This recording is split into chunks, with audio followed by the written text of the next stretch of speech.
Air traffic across the country is starting to feel the impact of the longest government shutdown in history. The Federal Aviation Administration has cut flights at 40 of the nation's busiest airports. The flight reductions start at 4% and will stay in place until Monday and then rise throughout the week to hit 10% by next Friday.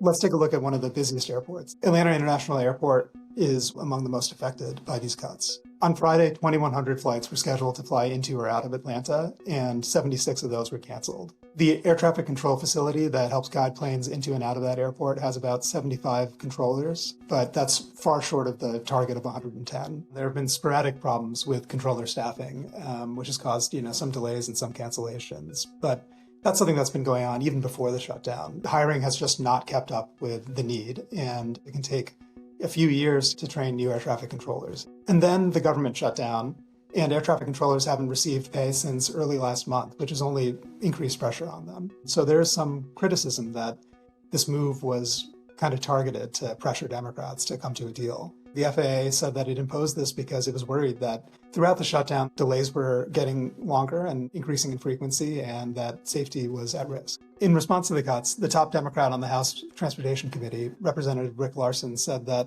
if safety is truly the concern, the FAA should be sharing more information about why that is.